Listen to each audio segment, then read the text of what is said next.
Valsad collector કચેરી ખાતે જિલ્લામાં 25 જુલાઈએ અતિભારે વરસાદની આગાહીને લઈ પ્રેસ કોન્ફરન્સ યોજાઈ તંત્રને એલર્ટ કરાયું.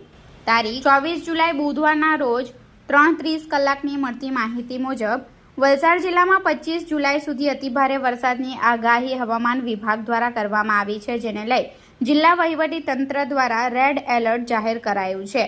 જિલ્લા કલેક્ટર અનસુયા ઝાના અધ્યક્ષસ્થાને કલેક્ટર કચેરીના સભાખંડમાં પ્રેસ કોન્ફરન્સ મળી હતી. કલેક્ટરે જિલ્લાની પ્રજાને બિનજરૂરી બહાર ન નીકળવા અપીલ કરી છે, તેમજ નીચાણવાળા વિસ્તારોમાં ન જવા અપીલ કરવામાં આવી છે. જિલ્લા કલેક્ટરે વધુમાં જણાવ્યું કે જિલ્લા વહીવટી તંત્ર કોઈપણ પરિસ્થિતિને પહોંચી વળવા સજ્જ છે. રૂટ લેવલ સુધી અધિકારી કર્મચારીઓ તેમજ ગ્રામજનોને સંપર્ક સાધી ભારે વરસાદની આગાહીથી વાકેફ કરાયા છે. અમલીકરણ અધિકારીઓને જરૂરી સૂચનો આપી દેવામાં આવી છે. જિલ્લામાં એનડીઆરએફની એક ટીમ સ્ટેન્ડ બાય રાખવામાં આવી છે. ટીમના 28 કર્મીઓ દિવસ રાત નીચાણવાળા વિસ્તારની મુલાકાત લઈ રહ્યા છે.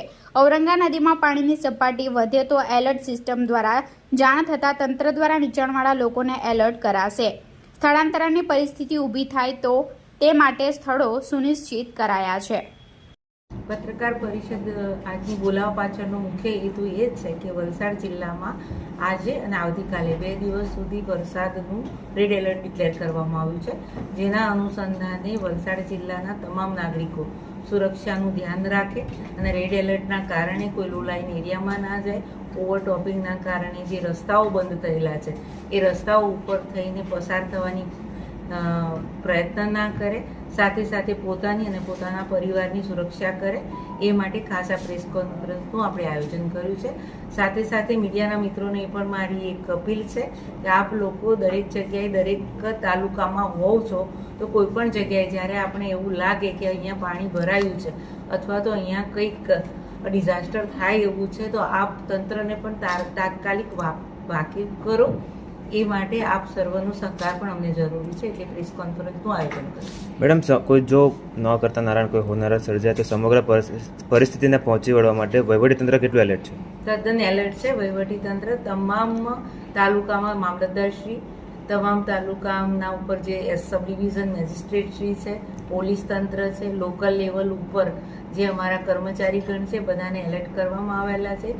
રેગ્યુલર બેઝ ઉપર આપણું જે ડિઝાસ્ટર સેલ છે વલસાડનું, ત્યાંથી નિયમિત સામેથી કોલ કરવામાં આવે છે કે કોઈ જિલ્લામાં કોઈ પણ તાલુકામાં કોઈ પ્રશ્ન હોય તો સામેથી પણ પૃચ્છા કરવામાં આવે છે.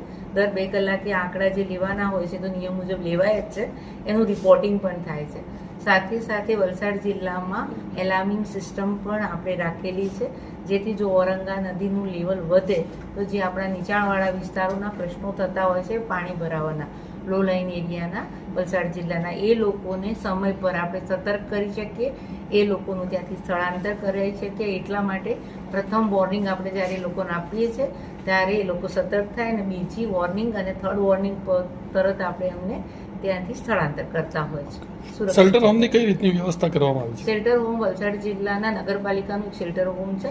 સાથે સાથે આપણી જે શાળાઓ છે, સ્કૂલો છે હાઈ લેવલ ઉપર, ત્યાં પણ ઊંચી જગ્યા ઉપર ત્યાં પણ મામલતદારશ્રી એ લોકોને ત્યાંથી સ્થળાંતર કરાવતા હોય છે.